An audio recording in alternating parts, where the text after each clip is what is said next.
Check. Check.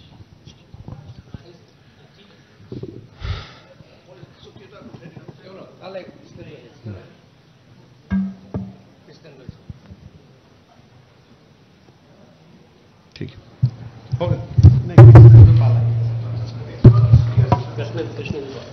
सम्मानीय সাংবাদিক বন্ধু বান্ধৱী সকল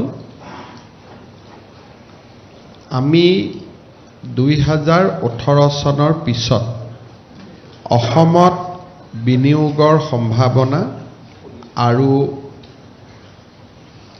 আমাৰ যি ইনফ্ৰাষ্ট্ৰাকচাৰ আছে তাক এটা নেক্সট লেভেললৈকে লৈ যোৱাৰ বাবে 25 আৰু 26 তাৰিখে এডভান্টেজ আসাম 2.0 আমি আয়োজন কৰিছিলো এই আয়োজনৰ পৰৱৰ্তী পৰ্যায়ত আপোনালোকে সকলোৱে অনুভৱ কৰিছে যে আমাৰ ৰাজ্যখনলৈ এটা ঔদ্যোগিক বিকাশৰ পৰিৱেশ এটা নিৰ্মাণ হ'ব তেনেকুৱা এটা বিশ্বাস আমাৰ সকলোৰে মনত উপজিছে আৰু আমি আশা কৰোঁ যে অহা 4 বছৰ আমি যদি নিৰন্তৰ কাম কৰোঁ তেতিয়াহ'লে এই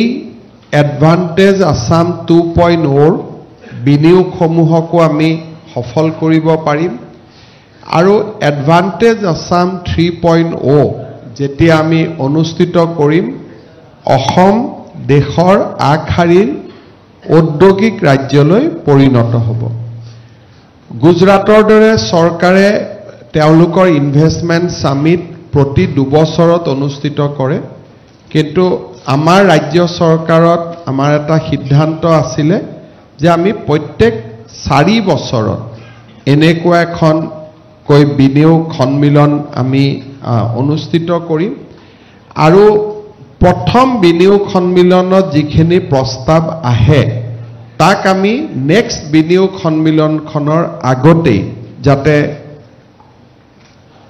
আমি তাক ক্ৰিয়ান্বিত কৰিব পাৰোঁ তাৰ বাবে আমি ঐক্যবদ্ধ প্ৰচেষ্টা চৰকাৰে চলাই থাকিব মই প্ৰথমে এডভান্টেজ আসাম 2.0 আৰু জুমুৰ নৃত্য অকল চোৱাই নহয় বিশ্বৰ দৰবাৰলৈ লৈ যোৱাৰ বাবে প্ৰধানমন্ত্ৰী নৰেন্দ্ৰ মোদী ডাঙৰীয়াক অসম চৰকাৰৰ পৰা অভিনন্দন জনাইছো বিনিয়োগ সন্মিলনক লৈ প্ৰধানমন্ত্ৰী ডাঙৰীয়াই 3টাকৈ অনুষ্ঠানত যোগদান কৰে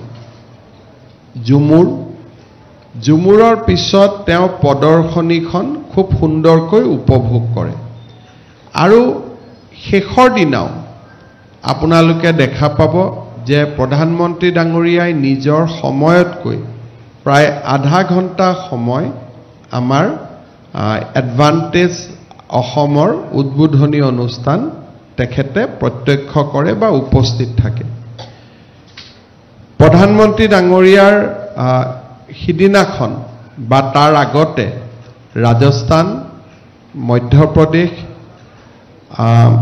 আমাৰ উৰিষ্যা আৰু অসম 4খনকৈ এইবাৰ তেওঁ বিনিয়োগ সন্মিলনত যোগদান কৰিছিল কিন্তু অসমৰ ক্ষেত্ৰত তেখেতৰ যেটো ইনভলভমেন্ট আছিল বিশেষকৈ উত্তৰ পূব ভাৰতক এখন ঔদ্যোগিক ৰাজ্যলৈ ৰূপান্তৰ কৰাৰ বাবে তেখেতৰ যি ইনভলভমেন্ট আছিল হি অনন্য আছিল আৰু মই ভাবো যে প্ৰধানমন্ত্ৰী ডাঙৰীয়াই যি ধৰণে উদ্যোগ প্ৰতিষ্ঠানসমূহক এক প্ৰকাৰ আহ্বান আৰু আহ্বানতকৈও অলপ নেক্সট লেভেলত গৈ তেওঁৰ যেটো ভাষণ যে मैं आप लोग सबको बोलता हूं कि असम में इन्वेस्ट कीजिए সাধাৰণতে দেশৰ প্ৰধানমন্ত্ৰীয়ে এই ধৰণে এখন ৰাজ্যৰ কাৰণে পিচ নকৰে তেখেতৰ ভাষণত আপোনালোকে মই নাভাবো যে গুজৰাটতো তেওঁ তেনেকে ভাষণ দিছে যে ইহা আপ ইনভেষ্ট कीजिए বুলি ভাৰতত ইনভেষ্ট কৰিব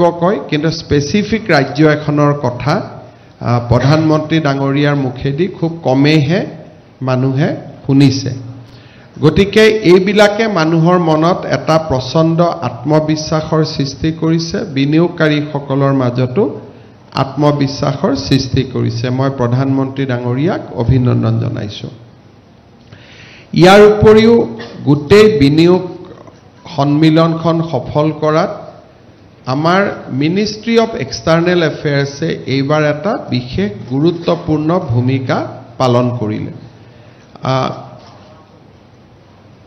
হেড অফ মিছনছ এম্বেছাডৰসকলক দেশৰ বৈদেশিক পৰিক্ৰমা মন্ত্ৰীয়ে নিজে লিড কৰি এটা ডেলিগেশ্যন হিচাপে অহা মই ভাবো যে আমাৰ দেশৰ বুৰঞ্জীত এইটোৱে প্ৰথম জয়শংকৰ ডাঙৰীয়াই ব্যক্তিগতভাৱে ইয়াত অহা নাছিল হি কেম ইন এ ডেলিগেশ্যন তেওঁ ডেলিগেশ্যনৰ লগত আহিছে ডেলিগেশ্যনৰ লগতে তেওঁ উভতি গৈছে and he spend 2 nights and 3 days এইটো এটা আমাৰ সামিটখনৰ এটা খুব অনন্য এটা দৃশ্যপট আছিলে ডক্টৰ জয়শংকৰ ডাঙৰীয়াৰ উপৰিও শ্ৰী নীতিন গাডকাৰী পীযুষ গোয়েল হৰদীপ সিং পুৰী অশ্বিনী বৈষ্ণৱ জ্যোতিৰাদিত্য সিন্ধিয়া আৰু সৰ্বানন্দ সোণোৱাল ডাঙৰীয়ায়ো এই আমাৰ সামিটখনত যোগদান কৰে আৰু প্ৰত্যেকগৰাকী ব্যক্তি বা প্ৰত্যেকগৰাকী মন্ত্ৰীৰ যে সেশন আছিলে মিনিষ্ট্ৰিয়েল সেশন গোটেই কেইটাত ডমেইন নলেজৰ পৰা আৰম্ভ কৰি ষ্টুডেণ্টছৰ পৰা স্কলাৰ্ছৰ পৰা উদ্যোগীলৈকে আৰু কোনো ইনভেষ্টমেণ্ট সামিটলৈকে প্ৰত্যেকখন সামিটতে ইমান মানুহ উপস্থিত নাথাকে টিল ভেলিডেক্টৰী শিৱৰাত্ৰি হোৱাৰ সত্ত্বেও যি ধৰণে মানুহৰ উপস্থিতি আছিলে আৰু আজিও প্ৰদৰ্শনীখন চালে আপোনালোকে দেখা পাব যে মানুহ এতিয়ালৈকে যোৱাই নাই সো এইটো এটা আমাৰ ইউনিক এটা উপলব্ধি আছিলে ৰাজ্যৰ সাংস্কৃতিক বিভাগ আৰু ৰাজ্যৰ সাংস্কৃতিক বিভাগৰ দ্বাৰা জুমুৰ উদ্যোগ বিভাগৰ দ্বাৰা গোটেই এডভান্টেজ আসামৰ আয়োজন কৰা হৈছিলে আৰু এই গোটেই প্ৰচেষ্টাত আমাক ফেডাৰেশ্যন অফ ইণ্ডিয়ান কমাৰ্চ যাক এণ্ড ইণ্ডাষ্ট্ৰী যাক আমি ফিকি বুলি কওঁ আৰু আৰ্নেষ্ট এণ্ড ইয়ং যাক আমি EY বুলি কওঁ তেখেতসকলে আমাক সহযোগিতা কৰিছিলে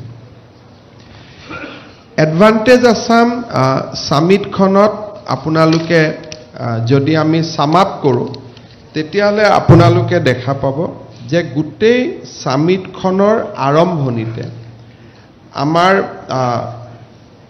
প্ৰায় 240খন B2G বিজনেছ টু গভৰ্ণমেণ্ট আমি মিটিং কৰিবলৈ সক্ষম হৈছিলোঁ বিফৰ দ্য সামিট ইয়াত আমি ক'ত কৰিছিলোঁ যে আমি আহমেদাবাদ বেংগালুৰু হায়দৰাবাদ কলকাতা মুম্বাই আৰু নিউ দিল্লী ডমেষ্টিক আউটৰিচ আমি 240টা উদ্যোগ প্ৰতিষ্ঠানলৈকে কৰিছিলোঁ we have discuss about the probability আৰু তেওঁলোকক নিমন্ত্ৰণ কৰিবৰ কাৰণে আমাৰ মন্ত্ৰীসকলে বিভিন্ন স্থানত গৈ 240টা B2G মিটিং তেওঁলোকে অনুষ্ঠিত কৰিছিল আৰু ইণ্টাৰনেশ্যনেল লেভেলত উই কণ্ডাক্টেড 180 মিটিংছ এই 180 মিটিংছ আমি ক'ত কৰিছিলোঁ Japan Malaysia Republic of Korea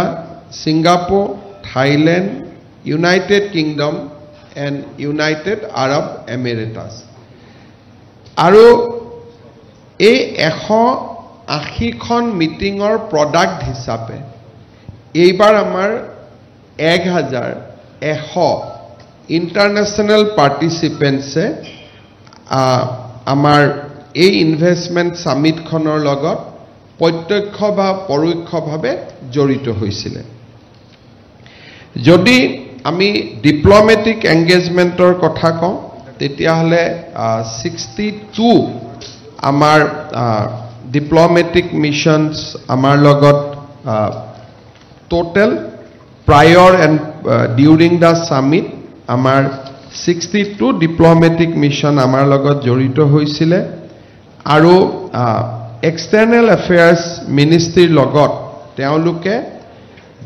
January 2025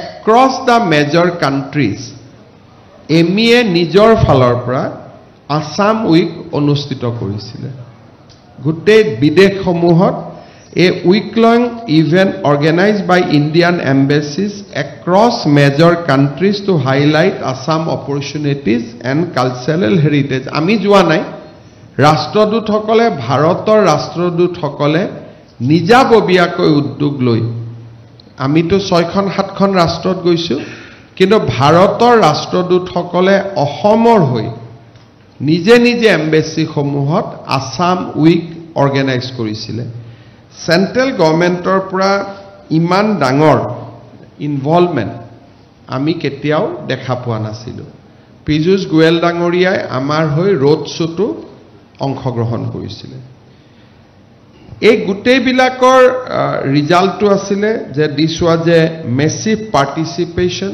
8000 entrepreneurs across the country তেওঁলোকে আমাক ইয়াতে পাৰ্টিসিপেশন কৰিছিলে আৰু এই গোটেই ইভেন্টৰ এটা ডাঙৰ হাইলাইট আছিল যে আমি এক্সিবিশন যিখন আমি কৰিছিলো 87200 স্কয়াৰ ফিট এৰিয়াক লৈ আমি এক্সিবিশন অনুষ্ঠিত কৰিছিলো যি ইমান ডাঙৰ এক্সিবিশন অসমত আগতে কেতিয়াও হোৱা নাই 200টা এক্সিবিট আছিল আৰু আমি থিমেটিক ডাইভাৰ্স কৰিছিলো আসাম পভিলিয়ন সেমিকন্ডাক্টৰ পভিলিয়ন ইনোভেটিভ পভিলিয়ন এনাৰ্জি পভিলিয়ন আৰু আমাৰ এমএসএমই আজি মই ৰাতিপুৱা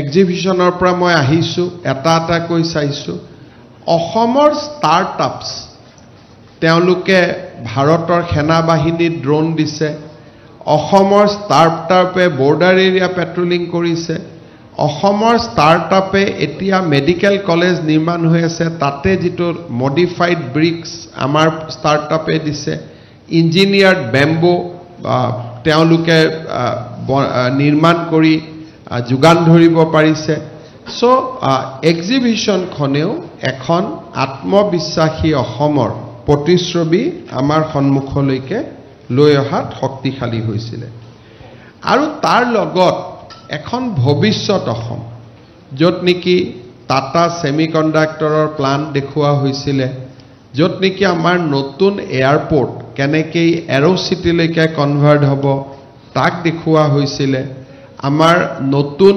নামৰূপৰ যেটো 12 লাখ মেট্ৰিক টনৰ সাৰ কাৰখানা হ'ব তাৰ আমি ডিজাইন ৰাইজৰ সন্মুখলৈকে লৈ আহিছিলো মেদান্ত কেৰিনে কেনেকৈ নতুনকৈ গুটেই যিবিলাক খাদ তেল নাপাব বুলি এৰি দিয়া হৈছিল তাত তেওঁলোকে কেনেকৈ মেসিভ অইল প্ৰডাকচনৰ কামত আগবাঢ়িছে যাৰ পানি কি আমাৰ বহুত বেছি এমপ্লয়মেন্ট সৃষ্টি হ'ব ৰিলায়েন্সে কেনেকৈ সিবিজি প্লান্ট অসমত কৰিব খুজিছে আৰু ইয়াৰ লগতে আমাৰ কেইটামান অতি উৎকৃষ্টতম ষ্টাৰ্টআপ অসমৰ ডুমডুমাৰ হিন্দুস্তান লিভাৰৰ ফ্যাক্টৰীয়ে ডেভোছৰ ইকনমিক ফৰামত 6th টপ ডিজিটালাইজ ফ্যাক্টৰী যেটো সন্মান পাইছে তাৰ বিষয়েও আমি ষ্টাৰ্টআপত কৈছিলো আৰু অসমত হৈ থকা বহুতবোৰ development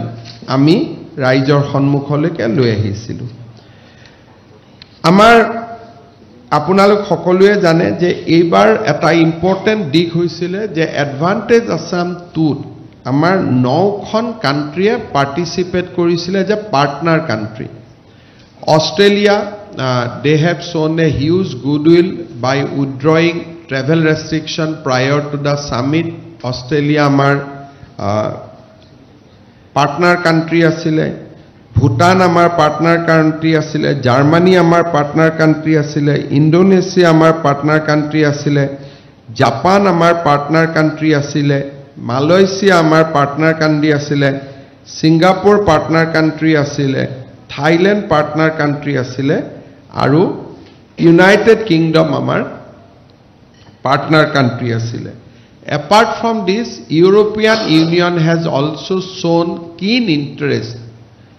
Amar self-help group hokolor logot teoluke ekeloge sustainable products nirmanor khetrot European Union has also shown keen interest. Yat amar kebatao bilateral agencies, Indo-Japan Business Council, Korea Trade Investment Promotion Agency, jak Kotra buli koa hoy, Japan External Trade Organization, jak JETRO buli koa hoy, European Union, US-India Business Council, US-India Strategic Partnership, Taipei Economic and Cultural Center, India-UAE Development Forum, India-New Zealand Business Council, আৰু Indo-Korea Business Center and Korea International Cooperation Agency তেওঁলোকে আমাক ইয়াতে অংশগ্ৰহণ কৰিছিল।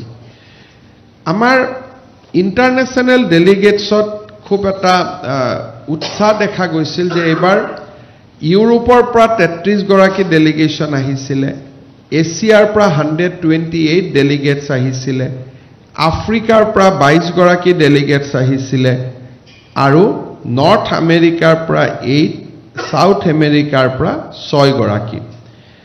আমি ঠিক যেতিয়া আমি আৰম্ভ কৰিছিলোঁ সেই সময়ত আমাৰ এটা অসুবিধা আছিল যে আমেৰিকাত সেই সময়ত ট্ৰানজিশন আছিলে ফ্ৰম বাইডেন টু ট্ৰাম্প।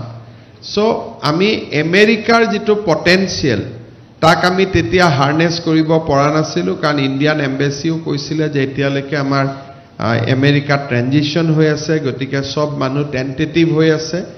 মই ভাবো যে ইণ্ডো আমেৰিকা ট্ৰেড ডিল হৈ যোৱাৰ পিছত অসমে যিবিলাক আমেৰিকাৰ বাইলেটাৰেল এজেন্সি আছিলে তেওঁলোকে অসমৰ পটেনশিয়ালটো দেখি আমাক আমন্ত্ৰণ কৰি গৈছে যে আপোনালোকে আমেৰিকাত ৰোড শ্ব' কৰক আৰু আমেৰিকাৰ পৰা আপোনালোকে যথেষ্ট ৰেছপন্স পাব। সো 2027 চনত আমি আমেৰিকাত এটা মেসিভ ৰোড শ্ব' কৰাৰ কাৰণে আমি চেষ্টা কৰিম, subject to the permission of government of India in 2027। এতিয়া মই আপোনালোকে আমাৰ যিবিলাক থেমেটিক সেশন, ফোকাস সেশন এইখিনি অনুষ্ঠিত হৈছিল আপোনালোকে সকলোৱে গম পায়, আৰু এই গোটেইখিনি আমি ইতিমধ্যে আপোনালোকৰ আগত লৈ আহিছোঁ আৰু আপোনালোকে এইখিনি নিজে আপোনালোকে দেখা পাইছে। এতিয়া যদি মই আপোনালোকক ইনভেষ্টমেন্ট বা এসুৰেন্স আমি কিমান পালো এইখিনিক যদি মই আপোনালোকক অকনমান আপডেট কৰিব পাৰো খুজো, তেতিয়াহলে আপোনালোকক মই কেইটামান কি এনাউন্সমেন্ট মই আপোনালোকক ক'ব খুজিছো যিখিনি which are very important. One of the key announcement was by Prime Minister himself about the 12,000 crores Namrup BVCL projects. That is a huge one, and Pradhan Mantri he chooses a public amar conclave khonor khujug loi he announced that.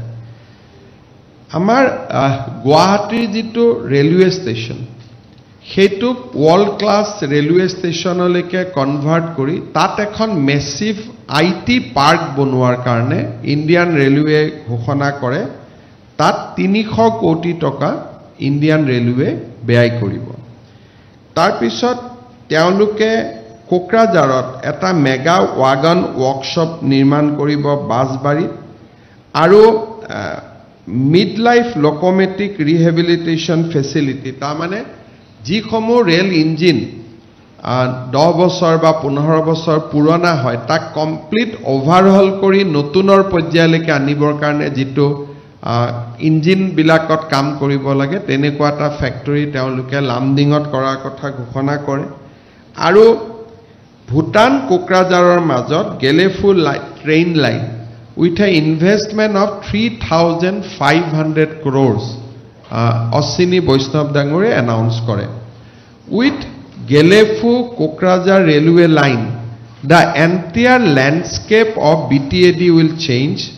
BTAD will connect it to the most important developed cities of our recent times যেটো গেলেফু হ'ব গৈ আছে আৰু মই ভাবো these will completely transform the economic potential of BTAD Bodoland Territorial Council কাৰণে ই এক বহুত ডাঙৰ সুবিধা ইয়াৰ উপৰিও 9টা গতি শক্তি কাৰ্গো টাৰ্মিনেল এই গুটেবিলাক মিলি আমাৰ অশ্বিনী বৈষ্ণৱ ডাঙৰীয়াই প্ৰায় ৭,২০০ কোটি টকাৰ ইনভেষ্টমেন্ট তেখেতে এনাউন্স কৰে জ্যোতিৰাদিত্য সিন্ধিয়াই around 2,000 crores এটা 5G development lab at Guwahati University যেটো অলৰেডি কমিশন কৰা হল হিদিনাখনে আৰু টেলিকমত বিশেষকৈ গাঁৱে ভুয়ে টেলিকম কানেক্টিভিটিৰ বাবে হি এনাউন্স 1,800 crores হৰদীপ সিং পুৰী ডাঙৰীয়াৰ সন্মুখত ONGC এখন MOU কৰে য'ত they have promised to invest 15,000 crores over the next 3 years Sarbananda Sonowal ডাঙৰীয়াই over the next 5 years তেখেতে 4,800 কোটি টকা বিনিয়োগ কৰাৰ বাবে তেখেতে ঘোষণা কৰে নীতিন গাডকাৰী ডাঙৰীয়াই 80,000 কোটি টকা ইন দা ন্যাশনাল হাইৱে ব্যয় কৰাৰ বাবে তেখেতে ঘোষণা কৰে মুকেশ আম্বানী ডাঙৰীয়াই 50,000 কোটি টকা ব্যয় কৰাৰ কথা ঘোষণা কৰে তেখেতৰ এৰিয়া হল digital transformation and AI readiness AI ৰেডিনেছত ইম্পৰ্টেন্ট কথা হল যে তেখেতে হাইপাৰ স্কেলাৰ ডেটা সেন্টাৰ অসমত আৰম্ভ কৰাৰ কথা কৈছে he has also mentioned that অসমত GCC এটা গ্লোবাল কাস্টমাৰ কেয়াৰ য'ত lot of employment opportunity create হয়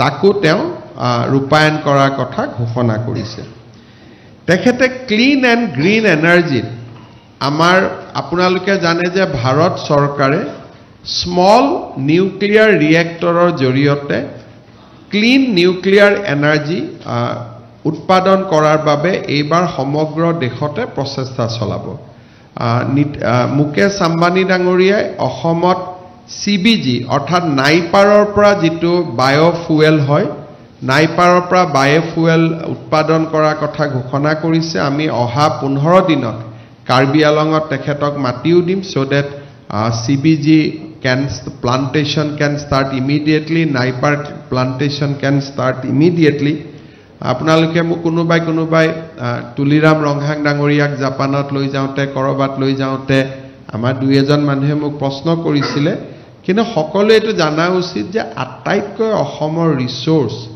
মিনাৰেলছ এণ্ড ল্যান্ড কাৰ্বি আলং আৰু ডিমা হাছাওতে আছে সো অসমৰ ফিউচাৰ ইণ্ডাষ্ট্ৰিয়েলাইজেশ্যনৰ কাৰণে both the district are key to that আমাৰ বহুত মানুহে কেতিয়াবা বুজি নাপায় সবতে ঠাট্টা মস্কৰা হাঁহি কৰে কিন্তু এতিয়াও যে আমি CBG ৰ কাৰণে মাটি দিম আমি মাটি কাৰ্বি আলঙতে আম্বানিক দিব লাগিব বেলেগ কোনো জায়গাত CBG ৰ অনুকূল মাটি নাপাওৱে তাৰ পিছত food and consumer market he shown a very keen interest to establish a food park in Assam কেম্পাকোলা তেওঁলোকে বনাই নাও তেওঁলোকে FNGG মাৰ্কেটত আহিছে তেওঁলোকে আজিকালি সকলো ফুড কৰে অসমৰ পাইনাপল অসমৰ জিঞ্জাৰ অসমৰ গুটেই প্ৰডাক্ট বিলাকক লৈ Reliance has shown a very keen interest to invest in a food park secondly তেখেতে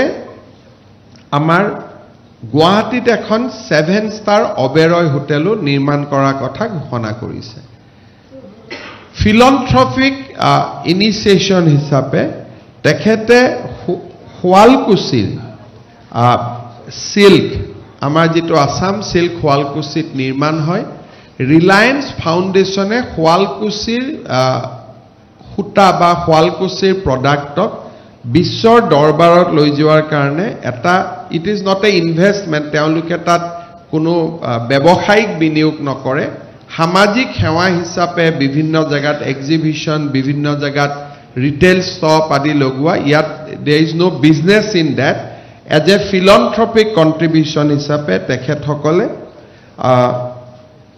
শুৱালকুছিত কাম কৰিব খুজিছে আৰু অসমৰ বেম্বুৰ ওপৰত নতুন নতুন ৰিচাৰ্চ এণ্ড R&Dও ৰিলায়েন্স গ্ৰুপে কৰিব খুজিছে Tata has come up with a huge announcement আপোনালোকে probably follow কৰিব পাৰিছে যে জাগিৰোডৰ semiconductor facility tour equivalent যেতিয়া কৰিব maybe this will be more investment হ'ব তেওঁ এটা ইলেক্ট্ৰনিক ম্যানুফ্যাকচাৰিংৰ কাম কৰিব খুজিছে means mobile manufacturing electronic হলে that semiconductor is one vertical other vertical is electronics electronic manufacturing বুলি কলে পোনপটিয়াকৈ দেখত mobile manufacturingৰ কথা মনলৈ আহে Samsung Apple এইবিলাক যি mobile manufacturing so Tata has promised another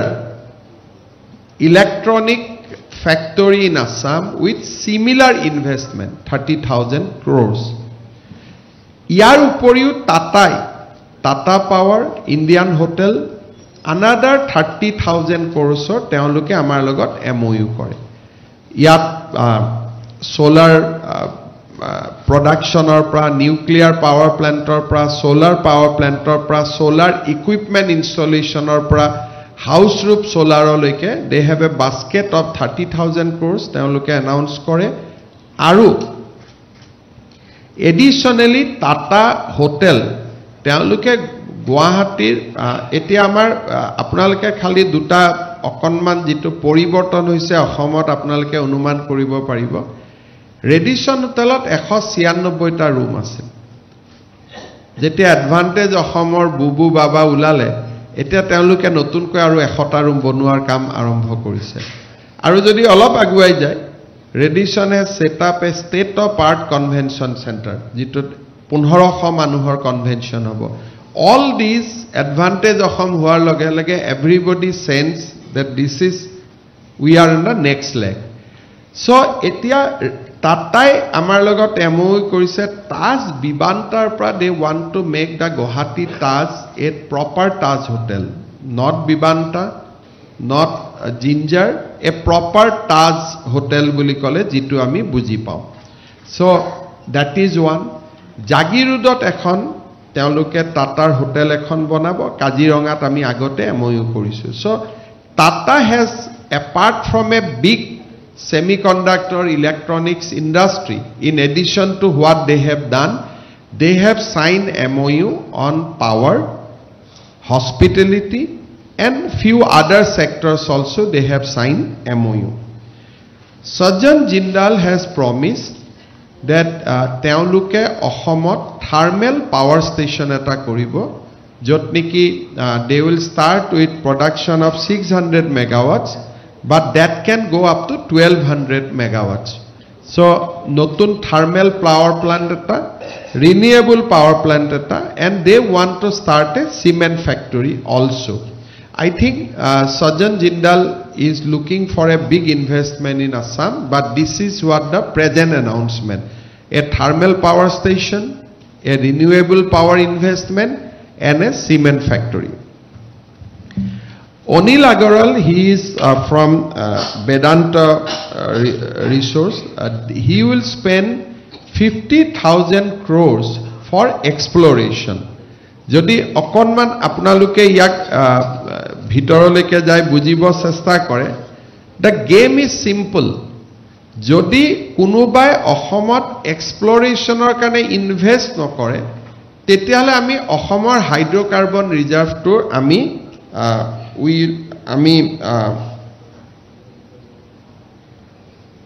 আমি আনলক কৰিব নোৱাৰো অইল বা ONGCৰ এটা ডাঙৰ কথা যে তেওঁলোকে যদি ইনভেষ্টমেন্টত টকা খৰচ কৰে আৰু তেল যদি নাপায় they are answerable to the CAG Bharat সৰকাৰ লোকসভা তেওঁলোকক খুদিব যে আপোনালোকে তো ৰিক কৰিলে সেসমিক কৰিলে you spend so much money but your discovery is less যদি discovery নহয় they will be accountable সেই কাৰণে অইল বা ONGC যেতিয়ালৈকে প্ৰেডিক্টেবিলিটি টু নাহে যে আমি ইয়াত নিশ্চিতভাৱে পাম তেতিয়ালৈকে তেওঁলোকে ইনভেস্ট কৰিবৰ কাৰণে obviously অসুবিধা পায় কিন্তু এইবাৰ এডভান্টেজ অসম আৰু ষ্টেট গভৰ্ণমেণ্টৰ যিখিনি পলিচি দেখা পালে যে কনভাৰ্সন ইমিডিয়েট পাৰমিশন এই গোটেইবিলাকৰ কাৰণে this time Oil India Limited has become bullish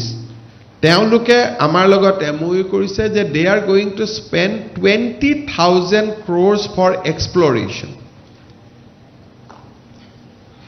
ONGC, which is otherwise little slow in Assam, ONGC has also said that they will spend 15,000 crore for exploration.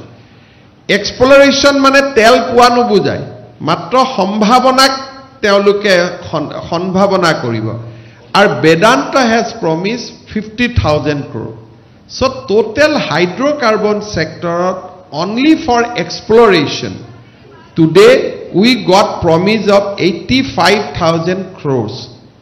Tamane অসমত কিমান rig আহিব কিমান জিঅলজিষ্টে অসমত কাম পাব অসমত ITI পাস কৰা লৰাই কিমান কৰ্মসংস্থাপন পাব আপোনালোকে মাত্ৰ ইমাজিন কৰিব পাৰে with this 85,000 crore investment in hydrocarbon sector অসমত যদি তেল পাই যাও তেতিয়ালে তো অসমো বহুত ধনী হ'ব ৰয়েলটি পাম হেতু পিছৰ কথা কিন্তু এক্সপ্লোৰেশ্যন কৰিব যাওতে অসমত ইঞ্জিনিয়াৰ জিঅলজিষ্ট এটা নতুন মাৰ্কেট এখন নতুন নতুন machine so exploration was always a low priority in Assam সদায় এনেকুৱাতে এক্সপ্লোৰেশ্যন কৰিছিলে যত নেকি 100% confirm But now Oil India, ONGC, Medanta and Oilmax, all these four company has become bullish.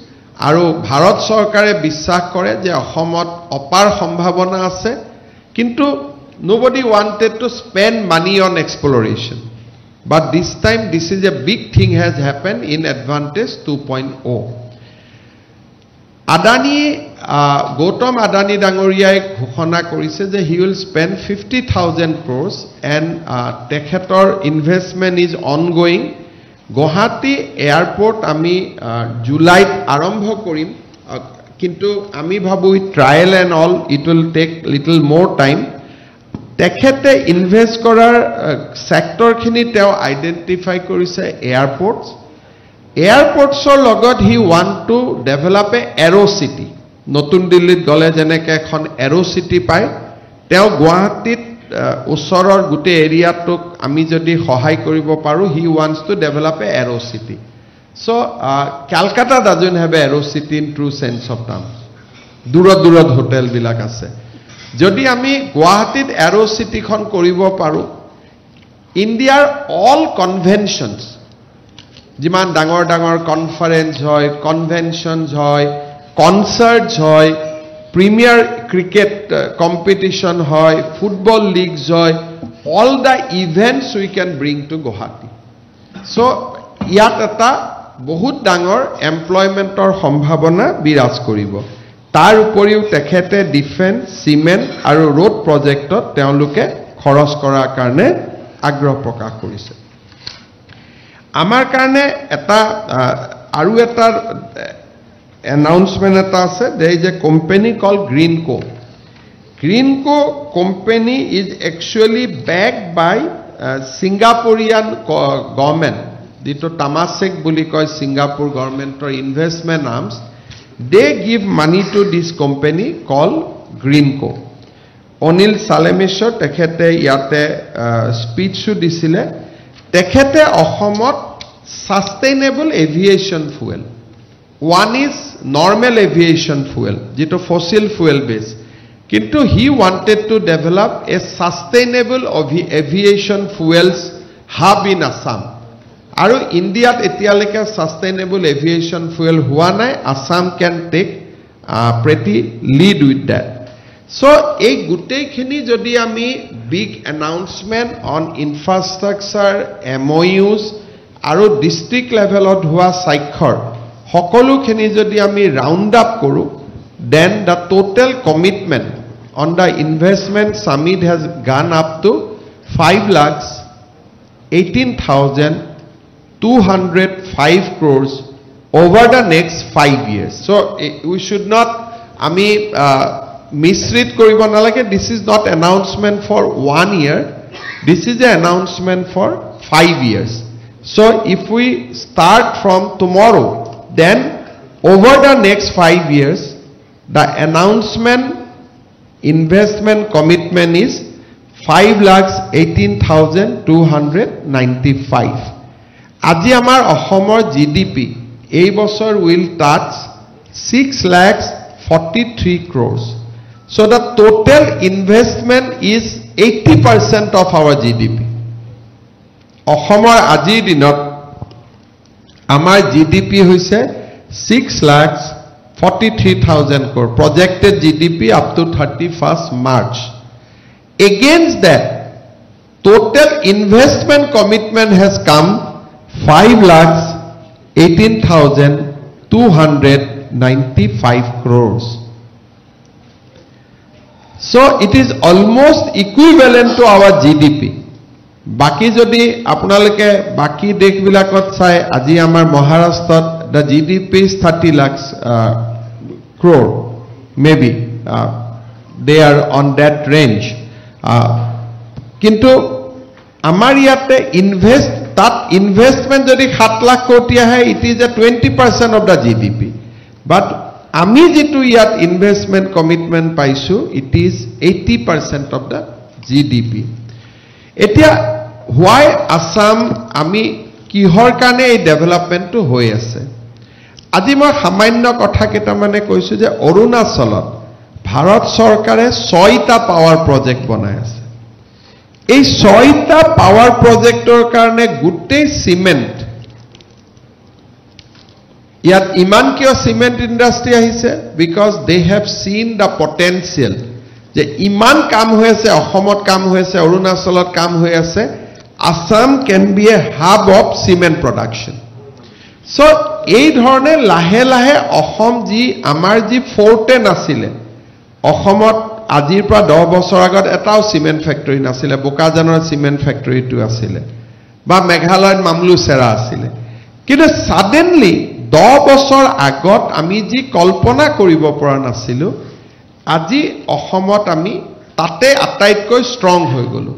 Over the next 5 years, Assam will be 3rd highest cement producing state in India. Jitu agote ebila kotha ami bhaba nasilu. Etia moi bhabu that next jetia bamboo uporot aru research hobo, Assam can be a hub for green economy. Jodi Reliance CBG plant ahe, nuclear plant ahe, aru amar pra jodi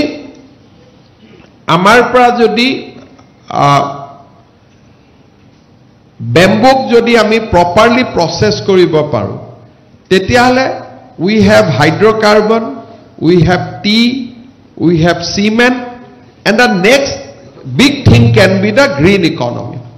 So, and this MOU clearly reflect a movement towards a green economy in Assam.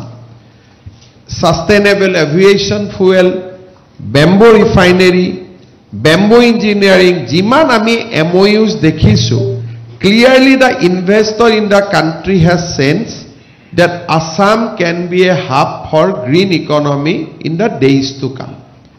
So personally I am very satisfied on oil sector, kan aji ami mahot we get only 300 crores as a royalty. Urissaru imane royalty asil, but ebar koilak teoluke massive exploration korar lage lage today against Assam plan and amar revenue, amar jito Ahomor revenue 37,000 koti, tar poriborte Orissa revenue has now shot up both tax and non-tax to 1,10,000 crore. But moi jetia 2003 GST meeting attend koribo goisilu, VAT meeting attend koribo goisilu, mur aru Orissar VAT collection was almost same he samoyot. So from 2003 to 2025 Orissa has become 3 times of Assam. Primarily they have done massive investment in coal exploration and iron ore exploration. This time, Ahomor telor potential বা গ্যাসৰ potential যেটো unlock কৰাৰ কাৰণে ইমান almost 85,000 crores যেটো আমাৰ ওচৰত project আহিছে if we can do that with proper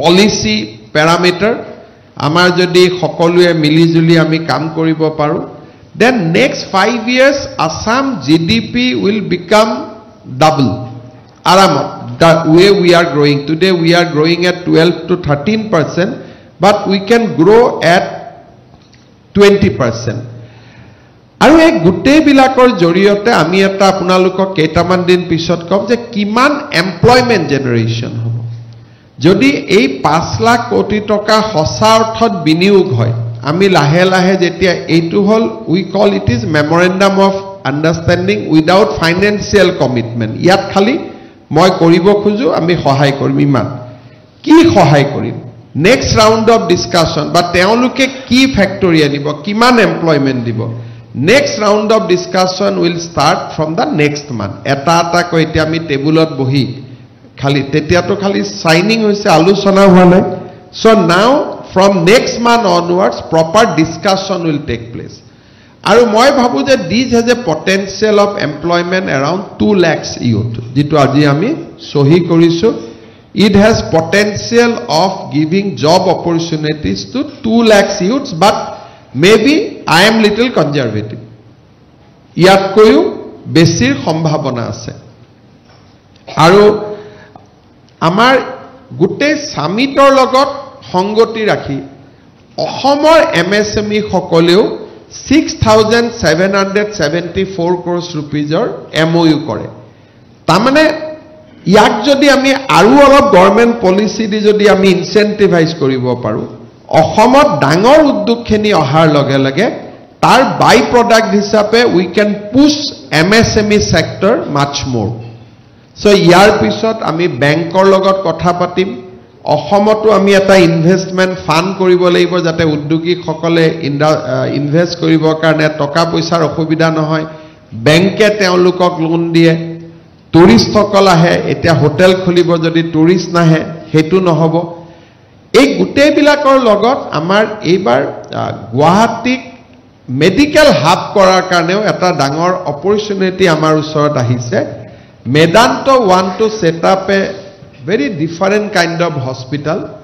Amar আজি অসমৰ মানুহে লিভাৰ ট্ৰান্সপ্লান্টৰ কাৰণে বাৰে বাৰে দিল্লীত যাব লাগে Medanta want to set up a hospital in Assam with 500 crores for the specialized hospital 200 crore for mother and child hospital a লগত এখন lemon tree hotel So they wants to muketia Guwahatit kobat moi 15 bigha mati ba 20 bigha mati dibo leibo they want to bring a total infrastructure ekhon Medanta 500 bedded super speciality 200 bedded ekhon mother and child hospital logote teoluke ekhon lemon tree hotel anibo khujise tamane Calcutta Bhubaneswar ebilakoru patient ahibo Guwahati can be a hub for medical tourism এই idea বিলাক আমাৰ নাছিলে hospital বনাইছিল হস্পিটালৰ লগত যে এখন হোটেলও লাগে হাই এন্ড কাস্টমাৰ খিনিক ট্যাপ কৰিবৰ কাৰণে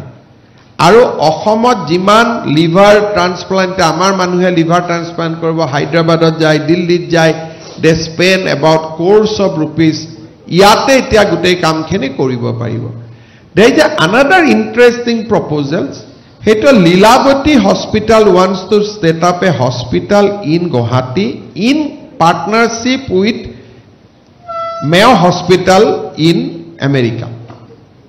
Jito cancer or upor they you know that they are very very progressive. Teoloke koise je amak jodi apnaloke yat mati diye bhal jagat in the heart of the town ami American chain or logot R&D aru treatment or ami collaboration korim. So these two we got very big projects. Yar logote amar Ahomot successful Health City, teoluke Ayurvedic college ekhon koribo khuise even they want to do a medical college on their own And Pratiksha has also lot of good proposals. Aru education sector to ami 4-5 khon notun university proposals paisu. So health, veterinary, sericulture, so mane there is every sector. Ebar there is a lot of kobogole batch aru hokolu kheni ebar agbari ahibo khujise. আমি যেতিয়াই এখন ৰাজ্য আগবাঢ়িব খোজে তাত ইনভেষ্টমেন্টৰ লগত R&D লাগিব আৰু এই ৰাজ্যখনক সফট পাৱাৰ লাগিব আৰু সফট পাৱাৰৰ কাৰণে non financial MOUs war very very crucial এইবাৰ আমি টোটাল আমাৰ গোটেই সামিটখনত আমার এটা ইম্পর্টেন্ট ফিচার্স আছিলে যে আমার এইবার আমি সামিটখনত 45 non financial MOUs basically collaboration CSR philanthropic যাক আমি অসমীয়া ভাষাত চান্দা বা ডোনেশন বুলি কম তেনেকুৱা ধৰণৰ আমি 45 MOU আমাৰ স্বাক্ষৰিত হয় ইয়াৰ ভিতৰত DST তেওঁলোকে climate trends LLP school livelihood হেলথত Gates Foundation Ministry of Trade and Industry Singapore ITত HDFC বেংক পাৱাৰত ONGC CDOT স্কিল ডেভেলপমেণ্টত মিৰাজ জাপানিজ লাৰ্ণিং চেণ্টাৰ মাইকো career partners revenue and disaster মেনেজমেণ্টত গাৰ্নেছিছ Dohuat Global Tiger Forum, PWD CSIR, Industry Amazon, এই ধৰণৰ আমাৰ কেইবাখনো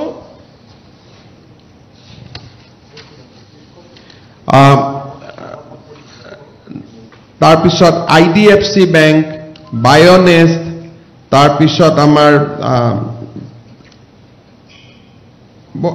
IFCI Venture Fund, Bhubaneswar City Knowledge Innovation Center, Industry Indian Angels Network, Apunar Center for Development of Advanced Computing, এই ধৰণৰ বহুত কেইখন আমাৰ নন ফাইনেন্সিয়েল MOU হয় যৰ পৰা আমাৰ লৰা ছোৱালী সকল বহুত খেনি সুবিধা হ'ব আজ মই লাষ্টত সামৰণি মাৰিছো যে এইবাৰ আমাৰ এই গোটেই ডমেষ্টিক এণ্ড গভৰ্নমেণ্ট ইনভেষ্টমেণ্টৰ উপৰিও অসমত প্ৰথমবাৰৰ বাবে ইণ্টাৰনেশ্যনেল ইনভেষ্টমেণ্টৰ MOU হয় these will come in dollar so আমাৰ ইণ্টাৰনেশ্যনেল MOU এবাৰ কেইখনমান খুব ইম্পৰ্টেণ্ট ইণ্টাৰনেশ্যনেল MOU হৈছে ইণ্ডাষ্ট্ৰি ডিপাৰ্টমেণ্টত 410 কোটি টকা ফৰেন ইনভেষ্টমেণ্ট আহিছে এনিমেল হাজবেণ্ডাৰী 300 কোটি টকা আহিছে এনভাইৰনমেণ্ট এণ্ড ফৰেষ্টত 228 কোটি টকা আহিছে হেলথত 440 কোৰ্ছ আহিছে মাইনিঙত 2650 কোৰ্ছ আহিছে ট্ৰান্সপৰ্টত 120 কোৰ্ছ আহিছে this will be the international investment প্ৰথমবাৰৰ বাবে অসমত আমাৰ ইণ্টাৰনেশ্যনেল ইনভেষ্টমেণ্টটো এবাৰ আমি সহি কৰিবৰ কাৰণে সক্ষম হওঁ মই আশা কৰোঁ যে আমি নতুন ফাইনেন্সিয়েল ইয়াৰৰ পৰা এই গোটেই ইণ্ডাষ্ট্ৰী বিলাক যিসকলে MOU কৰিলে তেওঁলোকৰ লগত উইল ষ্টাৰ্ট ইণ্ডিভিজুৱেল ডিছকাশ্যনছ যে কেনেকৈ কৰিব কোট মাটি লাগিব কি ইনচেন্টিভ লাগিব so first 6 month will be preparatory যে তেওঁলোকৰ লগত বহি ৰোড মেপছ খিনি বনোৱাৰ কাৰণে আৰু মই ভাবো যে ওভাৰ দা নেক্সট 5 ইয়াৰ্ছ আমি যদি ইয়াৰ 70% MOUs যদি আমি ইমপ্লিমেন্ট কৰিব পাৰো then Assam will be in the next league of development finally আপোনালোকে একেটা দিন আমাৰ মই মিডিয়াক ধন্যবাদ জনাইছো যে বহুত খিনি আমি কভাৰেজ কৰিছো ইন্টাৰনেশ্যনেল মিডিয়াক মই ধন্যবাদ জনাইছো international media Japan media has very extensively covered deliberation in Guwahati Japan has shown very, very keen interest. Even Muru Tate speechu teoluke Japanot publish korise. So these are very important development. Kinto there are very interesting YouTube videos you will see. Moi ketaman apnalokok mark kori dim. IS Coaching Academy homuhe. Ohomor Advantage 2.0 oporot videos and classes bonaise. And they are comparing that in 2003 Gujarat started this way. And this is how Gujarat has started their story. So moi ketaman link to it kori dim apnaloke cover koribo. Teoluke IS Academy Ohomor Advantage Assam 2.0 has been put as a class.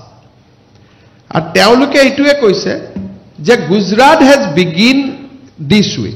These are kuno political nohoy, kuno montri nohoy, MLA nohoy, bureaucrats nohoy, junior IS lorak porhuai ase.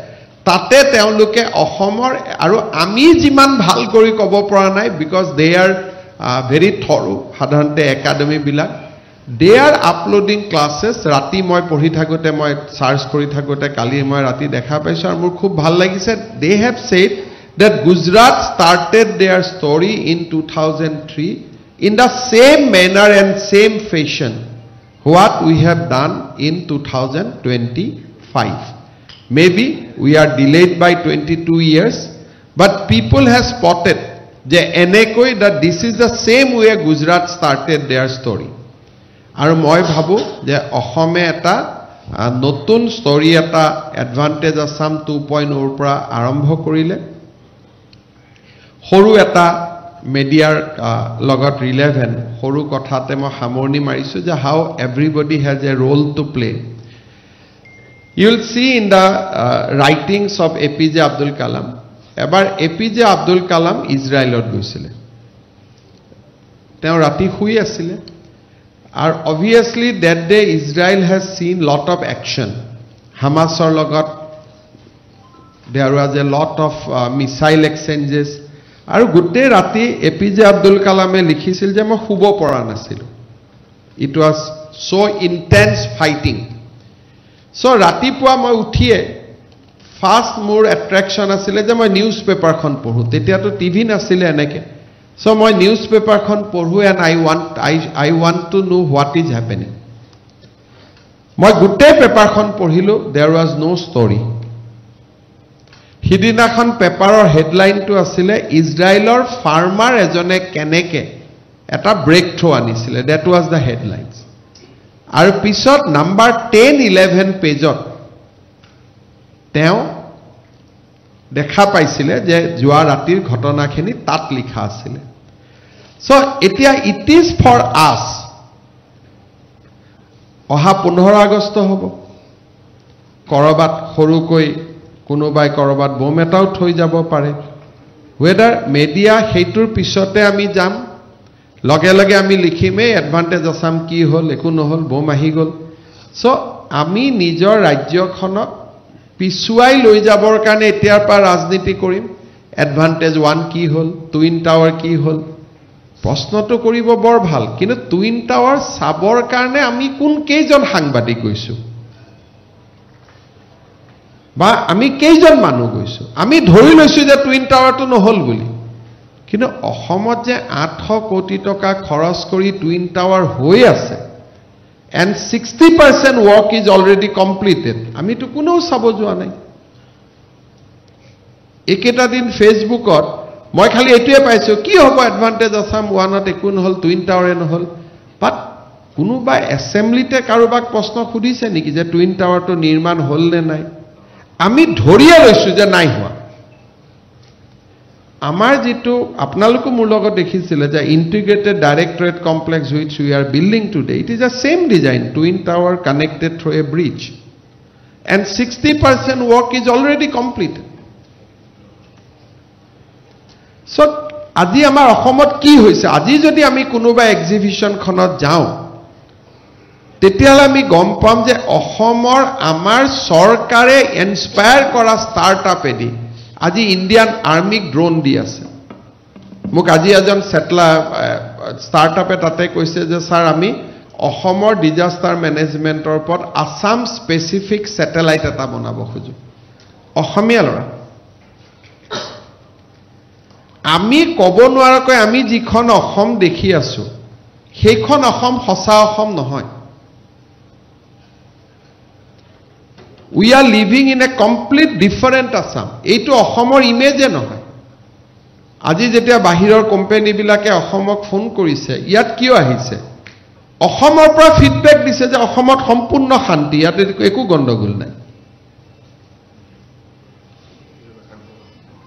ইয়াত মানুহবোৰ সাহসেদি কেনেকৈ আহিলে so তাৰ মিনিংটো হ'ল যে অসমৰ মানুহৰো এতিয়া বহুত পৰিৱৰ্তন হৈছে আৰু আমিও সেই পৰিৱৰ্তনখিনিক আমি বাহিৰত এতিয়া অপেনলি ক'ব পাৰিছো মই ভাবো যে আমি যদি from here now onwards আমি যদি অসমখনক নাৰ্চাৰ কৰো তেতলা বেংগলোৰ কলিকতা চাই আমি সপোন দেখিব নালাগে যে এখন আমাৰ অসমতনো কেতিয়া এনেকুৱা হ'ব আমেৰিকাৰ পৰা প্ৰবাসী অসমীয়া সকলে চিঠি লিখিব নালাগে যে অসমখন এনেকে হ'ব লাগে যিখন আমি কেতিয়াও কৰিব নোৱাৰো বা নোৱাৰিছিলো বাট হিয়াৰ ইজ এ টাইম 10 বছৰত চাওঁতে চাওঁতে তেনেকুৱা অসম এখনে আমি দেখা পাই যাম So this is the beginning of the story. So মই আছো নাই পলিটিক্যাল পার্টি কোনবা থাকিব না থাকিব কোনবা মুখ্যমন্ত্রী থাকিব না থাকিব these are very narrow thinkings. কিন্তু মই ভাবো যে this is the time যি সকলে অসমক সঁচাকৈ ভাল পাওঁ আৰু যাৰ কোনো কৃত্ৰিমতা নাই তেওঁলোকে লাচিত সেনাই জৈন মুনিৰ বিষয়ে কি ক'লে তাক হাইলাইট নকৰি অসমৰ কোনজন যুৱকে কোট স্যাটেলাইট পঠিয়াবৰ আয়োজন কৰি আছে সেই ধৰণৰ মানসিকতালৈকে যদি আমি ট্ৰান্সফৰ্ম হ'ব পাৰো তেতলে মই ভাবো যে here is the beginning 2025 25th and 26th January this is the February this is the beginning of a new Assam অসমত আৰু এটা ডাঙৰ মোৰ মতে আৰু এটা আমি হাৰ্নেস কৰিবলগীয়া ডাঙৰ বিপ্লৱ এটা আমাৰ অপেক্ষা কৰি আছে আমাৰ ডিপাৰ্টমেন্ট বিলাকৰ প্ৰচেষ্টাত ASRLM Assam State Rural Livelihood Mission তেওঁলোকে finally they have motivated 40 lakhs women now কোনোবা এজন যদি এগ্ৰিগেটৰ আহি যেনেকৈ আমুলে আহি কি কৰিছিল সব মানুহক এটা এটা গৰু দি দিছিল যে তোমালোকৰ এটো গৰু গাখীৰখিনি আমি কিনিম and that's how Amul story started in Karnataka এতিয়া যদি আমাৰ ইয়াত যিকোনো ইন্ডাষ্ট্ৰি আহি এই 40 লাখ মহিলাক যদি ৰ মেটেৰিয়েল দি দিয়ে যে আপোনালোকে মোক এইখিনি প্ৰডিউস কৰি দিয়ক মই বিক্ৰী কৰিম আৰু আপোনালোকক তাৰ বিনিময়ত মই টকা দিম অসমত we can see a huge revolution মই ভ্যালিডেক্টৰীত হেটো মেনশন কৰিছিলো ধৰক আজি অসমত মই এটা সৰু মোৰ সীমিত জ্ঞানৰ মই উদাহৰণ দিছো কাৰণ কোম্পানী সকলে বিজনেস কৰা মানুহবিলাকে বহুত বেছিকৈ জানিব আজি যদি অসমৰ একোখন জিলা কোনোবাই যদি এই 40 লাখ মহিলাৰ 5 লাখ মহিলাক ধূপকাঠি দি লগত ধূপ বনোৱাৰ মেটেৰিয়েল দি দিয়ে এন্টায়াৰ ইণ্ডিয়াৰ ধূপ বনোৱা ইন্ডাষ্ট্ৰিটোৱে অসমত গুছি আহিব পাৰে কাৰণ নাও দে হেভ বিকাম এন্টাৰপ্ৰেনিয়ৰ্স অসমৰ মহিলা এতিয়া উদ্যোগীলৈ ৰূপান্তৰ হৈছে এতিয়া আমি পিঠা বনাই আছো লাৰু বনাই আছো কিন্তু পিঠা আৰু লাৰু অসমীয়া মানুহে খাব ইয়াক আমি ওয়াল মাৰ্কেটলৈকে লৈ যাব নোৱাৰো কিন্তু পিঠা আৰু লাৰুৰ লগত এতিয়া যদি আমাক ভাল হ্যান্ডলুমৰ ডিজাইন দি দিয়ে যে এই হ্যান্ডলুমটো তোমালোকে বনোৱা জাপানলৈকে লৈ যাম মই এতিয়াও মোৰ মনত পৰে এপিজে আব্দুল কালামক যেতিয়া মই শুৱালকুছিত মাতিছিলো তেখেতে মোক কৈছিলে যে ইয়াতে আমি জাপানৰ কাৰণে দৰকাৰী সব টেক্সটাইল শুৱালকুছিত বনাব পাৰো so he has given me that point of time idea but তেতিয়া সম্ভৱ নাছিলে আজি আমি 40 লাখ মহিলাক জেনেকে অৰ্গানাইজ কৰিছো আমি এটা নেক্সট ৰিভলিউশন এটা অসমত whether it is a Amul revolution or whether it is a tourism revolution মই domain expert নহয় next revolution can happen here right in Assam গতিকে তেনেকুৱা ধৰণে আমি কাম কৰি যাম আপোনালোকৰ কিবা যদি প্ৰশ্ন আছে সুধিব পাৰে Mr. Chief Minister, Bikash you see earlier whatever we have seen, mostly the investments have come from PSUs, governments, but for this particularly the advantages of two, we see that private sectors is leading the majority of the investments, and new age technology is a commitment of them. And do you see manufacturing is leading the whole fulcrum of investment which we are having, unlike what we used to see more of, in the production side? So can you say that? Can we say that? You see, in our country, everything is started by PSU, later on taken over by the private sector. So Assam is also replicating the same story of growth. So even if you go to Gujarat, starting was by PSU, gradually it has been taken over by the private sector. So now that story has started in Assam. We have seen lot of commitment, and there is a probability that we can make Assam a manufacturing hub for the basically on green power, powered by our bamboo and our natural resources. And Assam can also be hub or ships and advanced ship manufacturing. If Tata can start number 1 project and they bring number 2, then if they can have a 1 lakh score in Jagirud, then obviously in and around there will be lot of other factories will have to come. Today we have signed 9 MOUs of Toyota Electron and Dixo, many others to start in their offices in Assam beginning, and probably further. Ambassador of Japan has told me that now let us start discussion on incentive. So now they become convinced that we have to come to Assam.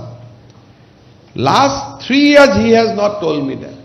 But when he met me day before yesterday, he told me that Honorable Chief Minister, now let us talk to the next level, what Assam can give to the Japanese company if they decide to come.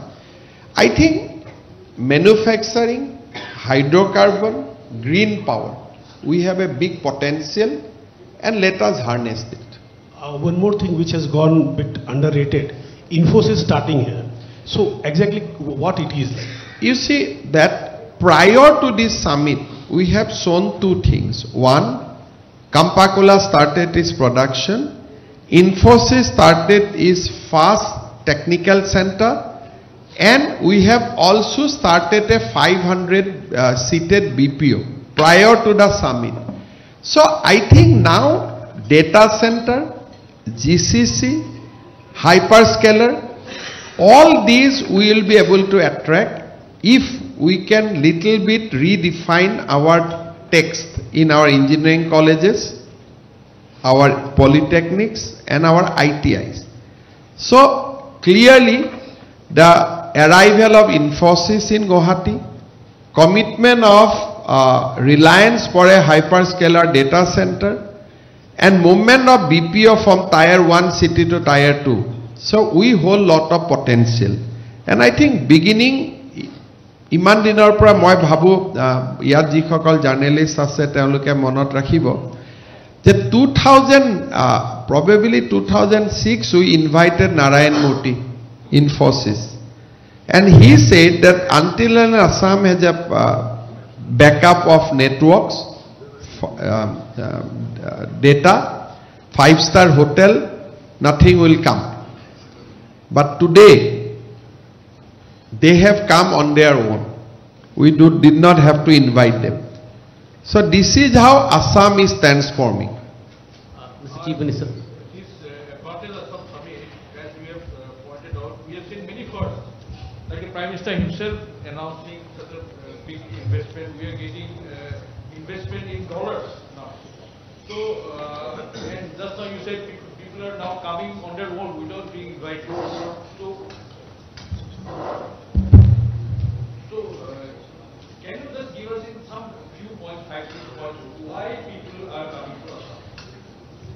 I think first of all, the important thing is the Prime Minister's and central government commitment for Assam. The way they have developed infrastructure in Assam over the last 10 years, it has catches the imagination that so many infrastructure is coming up. Bridges, railway doubling, electrification of railway. So all these materials are coming from some industry. So if the electricity doubling is taking place, where from material is coming? Material is coming from some factory. So they know the destination in Assam is Assam. So if for Guwahati bridge steel is coming, they knows that although it is producing in Jamshedpur, destination is in Assam. So over the last 10 years, central government has created a big budge around Assam and Northeast that look, here is our priority. That is number one. Number two, Tata Semiconductor is a game changer. Nobody thought in India. It has created a shockwave around the country. When Tata announced its semiconductor in Assam, it has created a big shockwave. Why Assam? How Assam? So that Tata Semiconductor is a game changer. And of course, Assam's possible geographic advantage in days to come. As of now, no, we may not be able to do anything in Myanmar and Bangladesh, but we are also in a strategic location. And of course, peace and tranquility. Assam was known for insurgency, Assam was known for different form of agitation, left thinking. Today Assam youth has changed, and Assam youths are our biggest ambassador, because today all the entrepreneurs are at the age group of below 45. They do not interact with me. তেওঁলোকে কাৰ লগত কথা পাতে? নিজৰ এজৰ মানুহৰ লগত। আজি if some a executive of a Reliance, his maximum age will be 45 years. কলেজত কোন পঢ়িছিল? অসমৰে আৰু এজন 45 বছৰৰ ল'ৰা। So when they talks between them, they see a vibrancy. Amar generation মানুহৰ লগত কথা পাতিলে বা মোৰ ওপৰৰ জেনাৰেশনটোৰ লগত যদি কোনবাই কথা পাতে, they see a different Assam. But অসমৰ ইউথৰ লগত যোৱা কালিৰ পৰাটো গুটে প্ৰশংসা ইউথৰ ওপৰতে হৈ আছে, যে যিমান ইউথ অসমৰ বাহিৰত আছে, they have become our ambassadors. They have become a big pull factors. And finally, when people see a stable, peaceful state, people wants to come. Now India has lot of money, they need to invest somewhere. They want to invest where security is there. I think Assam image has now been transformed to a very peaceful and secure state. Mr. Chief Minister, this way.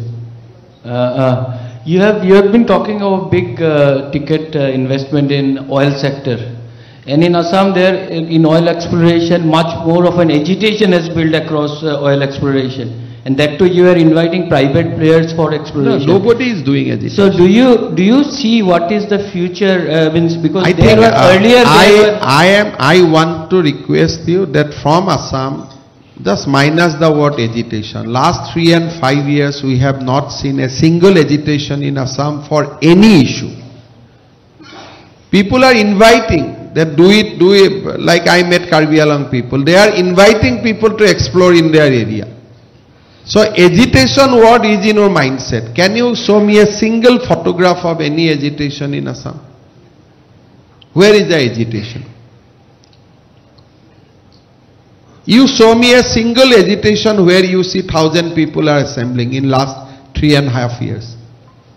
So let us not spread a false narrative. My point was that I was talking because earlier there was things have changed. So do you see a So now people are welcoming all the investment, because investment lead to employment. মই আপোনালোকক এটা কথা কৈছো, কোভিডৰ সময়ত মই প্ৰথম দেখা পাইছিলো যে অসমৰ লৰা কিমান বাহিৰত আছে।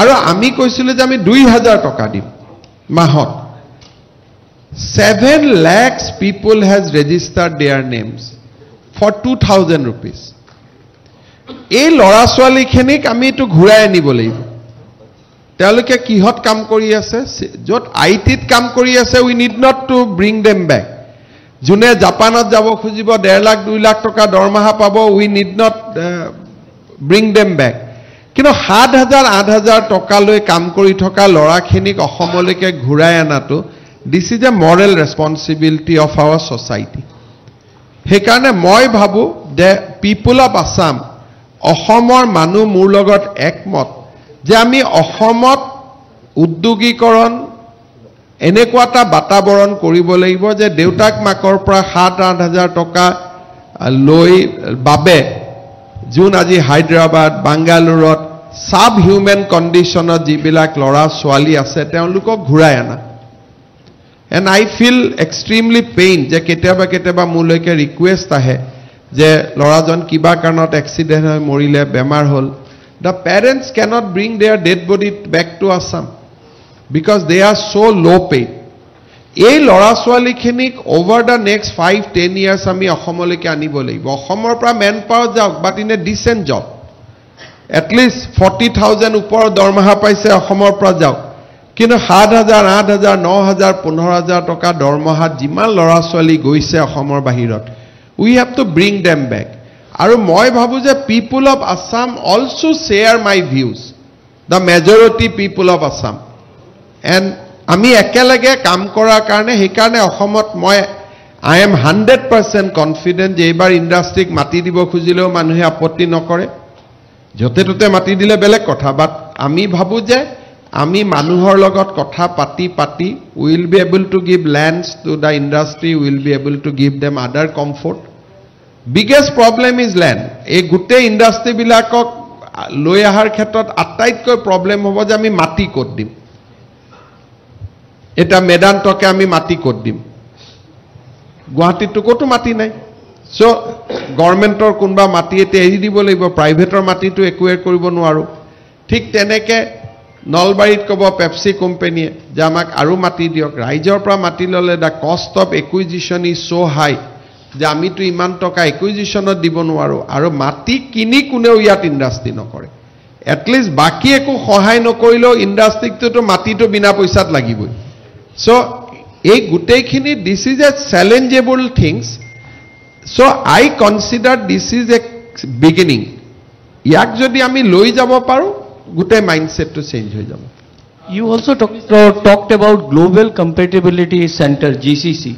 Other states have already formed, UP states like UP have formed their draft policies. So is Assam looking at... Assam, in this month we are going to start our policy, but without policy also Reliance has committed, HDFC has committed, they are starting their center here in Assam.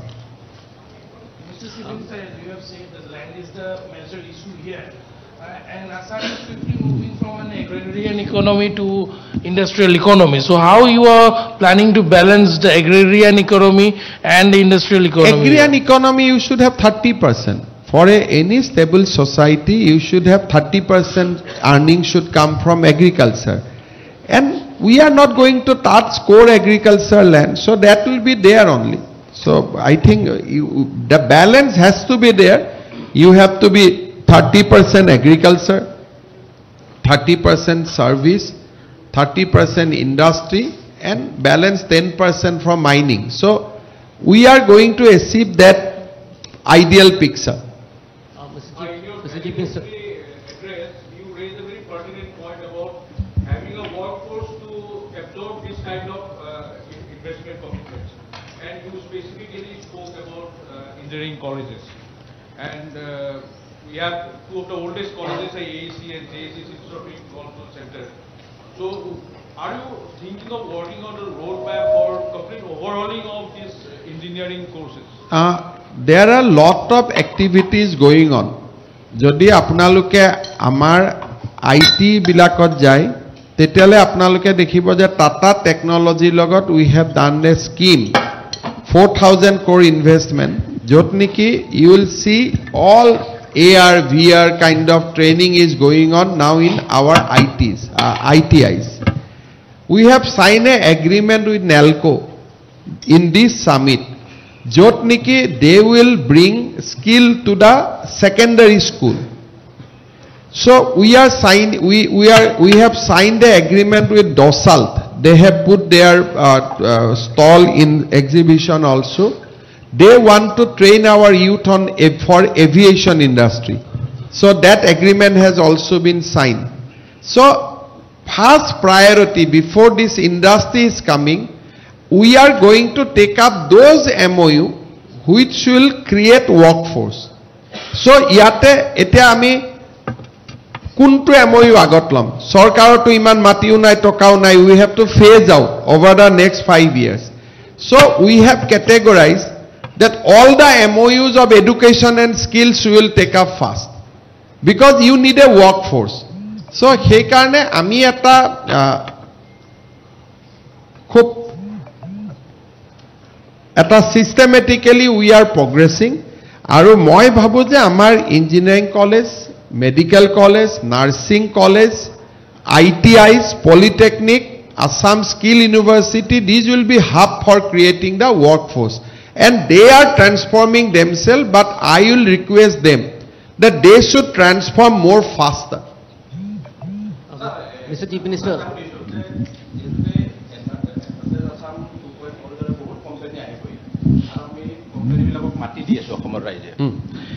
এতিয়া মোৰ কথা হৈছে যে যেহেতুকে আমাৰ অৰ্থনীতিটোৱে গ্ৰাম্য অৰ্থনীতি, যিবোৰ company আহিব অসমত তেওঁলোকে বিজনেছ কৰিব, বিজনেছ হাব হিচাপে অসমক গঢ়ি তুলিব, যে আমি এটা কাম কৰিব নোৱাৰিম নেকি যে যিবিলাক কোম্পানী আহিব যে য'ত তেওঁলোকে কোম্পানী স্থাপন কৰিব তাৰ ওচৰে পাজৰৰ যিকোনো এখন গাঁওক তেওঁলোকে এডপ্ট কৰি ল'ব লাগিব। চাওক তেওঁলোকে অলৰেডি যোন কোম্পানী আহে এখন দুখন গাঁওক এডপ্ট নকৰে, বস্তু বহুত বেছি গাঁওক এডপ্ট কৰি লয়। এতিয়া পেপচি কোম্পানী, সেইকাৰণে মই কৈছোঁ যে আপোনালোকে অকণমান যাব লাগে। এতিয়া আমি নলবাৰীত পেপচি কোম্পানীক আনিছোঁ। পেপচি কোম্পানীটো সৰু, মাত্ৰ 50 বিঘা মাটিত আছে, কিন্তু তেওঁলোকে 5000 বিঘা মাটিত একদম টিংখঙলৈকে আলু খেতি কৰিব শিকাইছে, এটা বিশেষ ব্ৰেণ্ডেড আলু।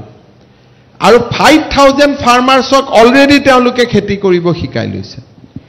না স্যাৰ, মোৰ কথাটো আছিলে যে সেই গাঁওখনৰ ইনফ্ৰাষ্ট্ৰাকচাৰ যেনে ৰোড ডেভেলপমেণ্ট এখন তেওঁলোকে সেইটো কৰিলেতো অসমৰ পৰা চব পলাই যাব। ইনফ্ৰাষ্ট্ৰাকচাৰটো ষ্টেটে দিব লাগিব। আমি যদি কওঁ যে ইণ্ডাষ্ট্ৰি আহিছে, এইটো চান্দা সংস্কৃতি হৈ গ'ল। স্যাৰ গুজৰাটত যিবিলাক গুজৰাটত কোনেও নকৰে। গুজৰাট চৰকাৰে হিয়া উজাৰি দিয়ে। গুজৰাটত যদি এটা টেক্সটাইল ইণ্ডাষ্ট্ৰি কৰে, দৰমহা 7000 টকা গুজৰাট চৰকাৰে দিয়ে, প্ৰাইভেট ইণ্ডাষ্ট্ৰি, কিন্তু দৰমহা 7000 টকা। এইবিলাক পলিচিছবিলাক আমাৰ ৱেবছাইটতে আছে। গুজৰাটত যদি যিকোনো টেক্সটাইল ইণ্ডাষ্ট্ৰি কৰে, এজন এমপ্লয়ী যদি দৰমহা 20000 হয়, 7000 টকা চৰকাৰে দিয়ে। গতিকে এইটোতো চান্দা টাইপ কথা হৈ গ'ল। এইটো যদি ক'ৰবাত ভুলতো শুনে, কালিৰ পৰাই চবে দোকান বন্ধ কৰি দিব। গতিকে আমাক পিছত যেতিয়া ইণ্ডাষ্ট্ৰিয়ে প্ৰফিট কৰে, CSRটো চবেই কৰিয়ে থাকে। এতিয়া যেনেকৈ টাটাই CSR কেঞ্চাৰ হস্পিটেল কৰিছে, আমি যদি অসমত কৈ দিওঁ যে আপুনি ইয়াত ইণ্ডাষ্ট্ৰি কৰিব আহিলে গাঁও এখনৰ ৰাস্তা ঘাট স্কুল আপুনিয়ে বনাব লাগিব, ইয়াতে ক'ব ভাই যোনে এইবোৰ নকৰাকৈ মাতিব তাতে যাওঁ। ইয়াততো আজিকালি এনেকুৱা নহয় যে অসমত কোনোবা আহিবই লাগিব, কাৰো বাধ্যবাধকতা নাই। চব ষ্টেটে চামিট কৰিছে, চবেই মাটি দিব, চবেই পানী দিব। অসমত বোলে ক'ব পাৰে অইল ইণ্ডিয়া অহাৰ বাধ্যবাধকতা আছে। এতিয়া টাটা অসমত অহাৰ বাধ্যবাধকতা কি আছে? একোতো নাই। ইয়াততো ৰ মেটেৰিয়েলো নাই, মাৰ্কেটো নাই, চিপছো লৈ যাব লাগিব বাহিৰলৈকে। সেইকাৰণে এই চান্দা মাইণ্ডছেটটোৰ পৰাই আমি দূৰত যাব লাগিব, ডাইৰেক্টলি অৰ ইনডাইৰেক্টলি। মুখ্যমন্ত্ৰী ডাঙৰীয়া, আমি এক্সিবিশ্যনত দেখিছিলোঁ সৰ্থেবাৰীৰ পৰা এখন কাঁহৰ বাচন বৰ্তনৰ এখন দোকান পাইছিলোঁ। তেওঁলোকে আমাৰ আগত আপোনালৈ এটা অনুৰোধ জনাইছে যে তেওঁলোক সৰ্থেবাৰীৰ কাঁহ শিল্পটো জীয়াই ৰখাৰ স্বাৰ্থত GSTটো আৰোপ কৰিব নালাগে, নহ'লে তেওঁলোকৰ যথেষ্ট অসুবিধা হয় বুলি কৈছে। GSTটোতো আমি আৰোপ নকৰোঁ, GSTটোতো গোটেই ভাৰততে হয় না। GSTটোতো আমি আৰোপ নকৰোঁ, GSTটো গোটেই ভাৰতবৰ্ষতে একেলগে GST হয়। আৰু অসম চৰকাৰে GST এতিয়া আৰোপ কৰা নকৰাৰ অধিকাৰটো অসম চৰকাৰৰ লগত নাই। গোটেই কেইখন ৰাজ্য আৰু ইউনিয়ন টেৰিটৰিজৰ বিত্তমন্ত্ৰীসকলে বহি পেলাই টেক্সৰ ওপৰত নিৰ্ধাৰণ কৰে ষ্টেট জিএছটি ক্ষেত্ৰত ষ্টেট জিএছটিও আমি কৰিব নোৱাৰো আমি মাত্ৰ চেণ্ট্ৰেলৰ নটিফিকেশ্যনখন আমি ফলো কৰিব লাগে কিন্তু তেওঁলোকক আমি যথেষ্ট সহায় কৰি থাকো মই চেণ্টাৰত গৈ আহিছো মুকটো একো কোৱা নাছিলে যদি আৰু কেইদিনমান আগতে মই নিজেও খৰথেবাৰীত গৈ আহিছো কেইদিনমান আগতে খৰথেবাৰী ৰাইজো মোৰ তাত আহিছে তেনেকুৱা কিবা যদি আছে আমি বিত্তীয়ভাৱে সহায় কৰিব পাৰিম কিন্তু জিএছটিটো আজিকালি ষ্টেটৰ লগত নাথাকে এইটো চেণ্ট্ৰেল গভৰ্ণমেণ্টৰ হাতত গুচি গ'ল চেণ্ট্ৰেল গভৰ্ণমেণ্টটো নহয় গোটেই কালেক্টিভলি কেৰালাৰ বিত্তমন্ত্ৰীয়ে অসমৰ কিমান জিএছটি হ'ব লাগে মাত প্ৰকাশ কৰিব পাৰে অসমেও কেৰালাৰ হোটেল এখনৰ জিএছটি কিমান হ'ব পাৰে মাত প্ৰকাশ কৰিব পাৰে এতিয়া সেইটো এটা ফেডাৰেল কাউন্সিলত গুচি গ'ল যাক জিএছটি কাউন্সিল বুলি কয় আৰু যিসকল বিনিয়োগকাৰী আহিব তেওঁলোকৰ পৰা জিএছটি লোৱা হ'ব বা উদ্যোগ বা যিবোৰ স্থাপন হ'ব আমি জিএছটি কিয় ল'ম তেওঁলোকৰ পৰা জিএছটিটোতো ভাৰত চৰকাৰে ল'ব জিএছটি অসম চৰকাৰে আজিকালি জিএছটিত একো নকৰে জিএছটিটো হ'ল এতিয়া এটা জিএছটি কাউন্সিলৰ দ্বাৰা কৰা যায় গতিকে জিএছটি বজাৰত যি বস্তু বিক্ৰী কৰিব জিএছটিটোতো ল'বই লাগিব Mr. Chief Minister, I have a question. Honorable Chief Minister, first of all, congratulations for leading such an event. Next, you have said that it's a challenge. Are the government is going to start any ministry, any department for single window system to clear up all these things or analyze this? These are already become a baby of the departments, like the health MOU, like Medanto I have said. This has become a baby of health department. Like Sajan Jindal has said that I am going to do a cement. So it has become a baby of mining department. So we have already segregation has been done department wise. এতিয়া ডিপাৰ্টমেণ্টে নিজৰ strategy বনাব যে আমি কেনেকৈ মাটি দিব পাৰোঁ ক'ত লৈ যাম ক'ত কৰিম কাক কম গভৰ্ণমেণ্টৰ কিবা মাটি আছেনে নাই বা মাটি নহ'লে আন কি সুবিধা দিব পাৰোঁ এতিয়া ডিপাৰ্টমেণ্টবিলাকে তেওঁলোকৰ লগত ইণ্ডিভিজুৱেলি তেওঁলোকক সুধিব যে আপোনালোকেতো এমঅইউ কৰিলে এতিয়া আপোনালোকক কি লাগে আমি কি দিম আপোনালোকে কি কৰিব so' now individual discussion will start for next 6 months first হ'ল দিছ ইজ এ ইণ্টেনশ্যন যে আমি আহিব খোজো কিন্তু খুজিলেতো নহ'ব ক'ত আহিব এতিয়াতো কোনোবাই কৈছে মই চিমেণ্ট ফেক্টৰী কৰিম ক'ত কৰিম যোৰহাটত কৰিম ডিব্ৰুগড়ত কৰিম গুৱাহাটীত কৰিম কামৰূপত কৰিম তেওঁলোকে আহি আমাক ক'ব ধৰক এতিয়া চিনটেক্সে ৰাতিপুৱা মোক লগ পাইছে কৈছে ছাৰ আমাক মাটি কিন্তু যোগী ঘোপাত দিব বোলে কিয় যোগী ঘোপাত দিব বোলে তেতিয়া আমি নদী দি পঠাব পাৰিম এটা মুখ কোৱা কথা কিন্তু সেইটোতো এটা আলোচনা হ'ব লাগিব সো এতিয়া ইণ্ডিভিজুৱেলি আমি সকলোকে অহা 6 মাহত অসমলৈকে এটাকৈ মাতিম এখন এতিয়া ডিটেইল এগ্ৰিমেণ্ট হ'ব যে ইণ্ডাষ্ট্ৰীৰ পৰা অমুক লাগিব চৰকাৰে অমুক দিব তাৰ পিছত তেওঁলোকে ষ্টাৰ্ট কৰিব যেনেকৈ আগত আমি কৰিছিলোঁ যেনেকৈ পেপচিৰ লগত আপোনালোকৰ সন্মুখতে ডিটেইল এগ্ৰিমেণ্ট কৰিলোঁ টাটাৰ লগত আপোনালোকৰ সন্মুখত ডিটেইল প্ৰথম ইণ্টেনশ্যনৰ পিছত এগ্ৰিমেণ্ট মই ভাবোঁ ছেপ্টেম্বৰ অক্টোবৰলৈকে আমাৰ ইণ্ডিভিজুৱেল এগ্ৰিমেণ্টবিলাক আমি কৰি পেলাব পাৰিম আৰু এই এমাউণ্টবিলাক এতিয়া টেণ্টেটিভ কোনোবাই কৈছে 200 কোটি কৰিম কিন্তু মেচিনটোৰ দাম 170 কোটিও হ'ব পাৰে বা মেচিনটোৰ দাম 250 কোটি হ'ব পাৰে যেতিয়া আমি ডিটেইল এগ্ৰিমেণ্ট কৰিম this amount will also get change Sir, Mr. Chief Minister, I have a question. You have spoken about that for the first time foreign investment is coming into Assam, and perhaps one of the key highlights of this edition of Advantage Assam was the active participation of several foreign nations. Most significantly, perhaps the participation of EU. And as we speak, a key delegation of EU is in Delhi. One of the key areas of the EU delegations meeting with India is basically trade. So, what kind of vibes did you get, particularly from the EU delegation, in terms of their engagement? I think there is a two thing on EU. EU is very much they are very anxious to know about Gelefu. So, EU Commission, their representative is very much interested to know the Gelefu and what mirror image we want to do in Assam. So that is one of their deliberation point. That suppose at what level Gelefu will be developed. Suppose Gelefu will be developed to the level of Singapore, for example. then what is the proposal of Assam government to do a mirror imaging? We want to ignore the development, or we want to do a mirror image. So now, to what extent? So that is one of their point of deliberation. Second, you want to basically work with government of Assam to unleash the potential of our self-help groups. There is a concept called Blue Valley concept. So EU has developed a Blue Valley concept, and that is basically aggregation. So they are very much interested to see that if the Blue Valley concept can be introduced in Assam. So deliberation with EU is very productive, but as you know that they are a trade and commerce agency, or the international agency, or the agency for the European countries. So I think these are very interesting development. First time they are trying to know about all this about Assam, and will coordinate this journey. Suppose yesterday I met the country director of World Bank. He told me that he wants to help Assam in developing 3 industrial parks now. So development of 1 industrial parks will require 1,000 crores. Because আজিকালি industrial park বুলি কলে, you have to give lights, you have to give water, you have to give boundary wall, you have to give security, you have to give the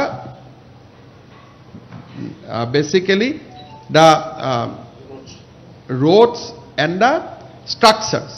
So it takes 1,000 crore.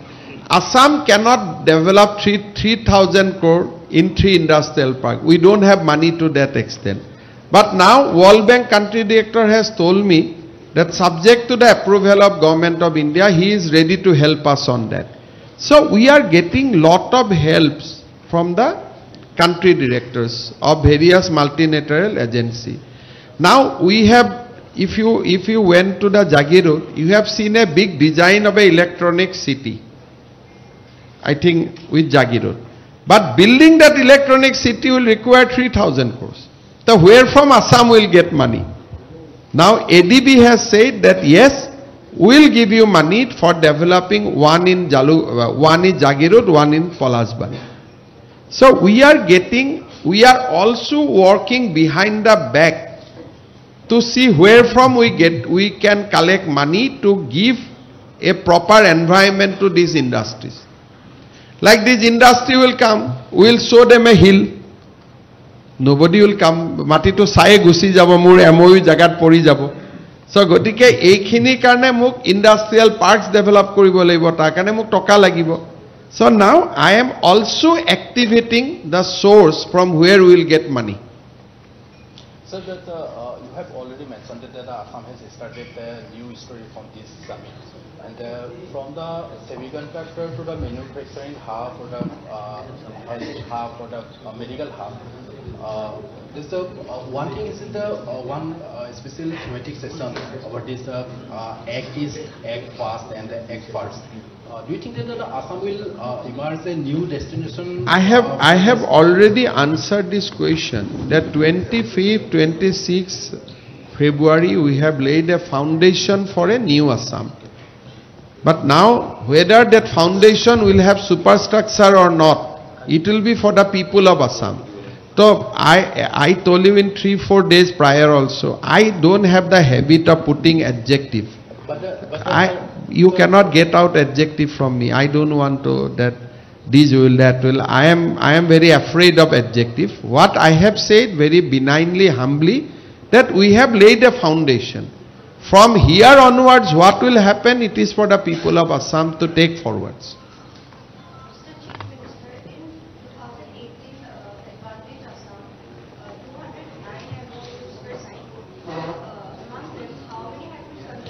I'll tell you in a very modest way. MOE worth 1,50,000 crore was signed, and a total 75,000 crores has been materialized. The strike rate was almost 50%. Small MOU has not been replicated, but you should also know that after 2018 there is a COVID.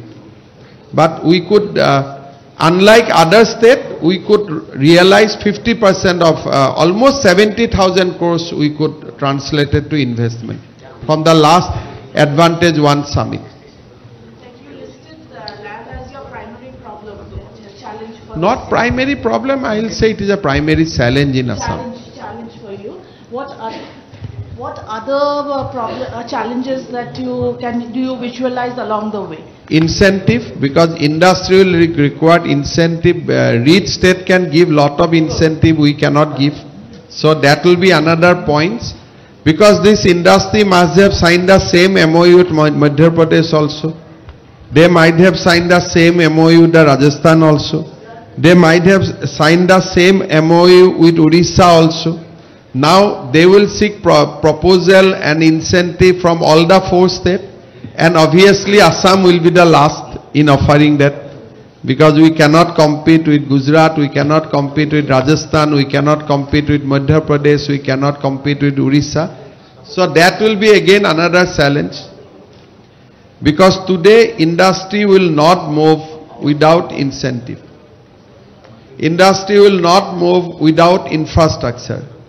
You have to give them road, you have to give them electricity, you have to give them drinking water.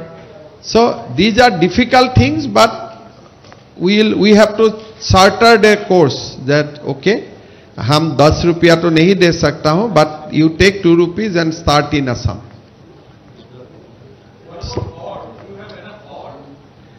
Power we have. Today we have powers. Today power available in grid. I mean, that is why I think we need to be little relevant on time. Ajikali power kono state develop no kore. It is on grid. You pay money, power will come here. Today India has developed one nation, one grid, one nation, one tax. Like GST, I answered that nobody is fixed rate of GST. It is by the central government. Like that, here is a power grid line. You can draw as much as power you want. Only thing you have to give money. So that is why ajikali power to bahut kotha nohoy, khali power problem to hol jodi industry kami existing power line দিব নোৱাৰো, সে আমি হাফলঙত দিলো, হাফলঙৰ সেই গাঁওখনত power নাই.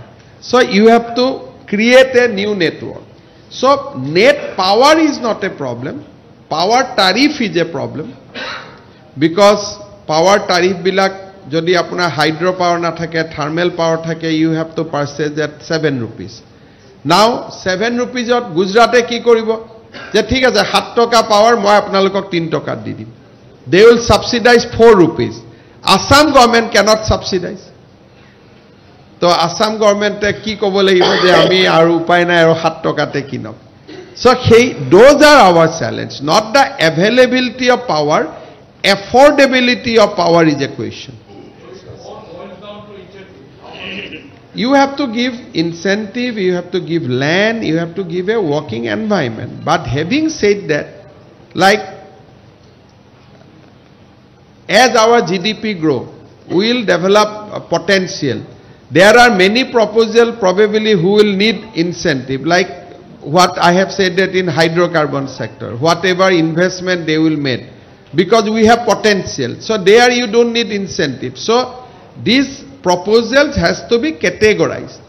What you need incentive, where you don't need incentive, what incentive already exists. Many incentive unnati scheme of government of India, already incentive are loaded there.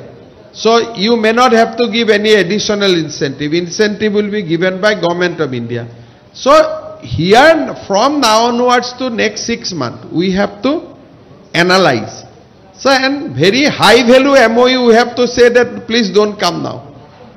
So there will be refusal from our side also. Like we have today 5,18,000. But there will be 50,000, 1 lakh crore investment will be like that, who will demand something like sky. We have to politely told them that no, we cannot have you. Sorry, let us move ahead. So that is why all MOU signed in a conclave doesn't convert to the investment opportunity. So 50% strike rate is considered to be good, but I am hoping for 80%.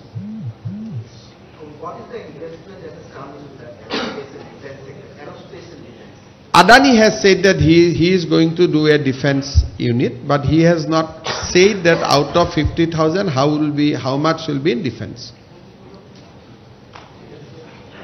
Surely, thank you so much.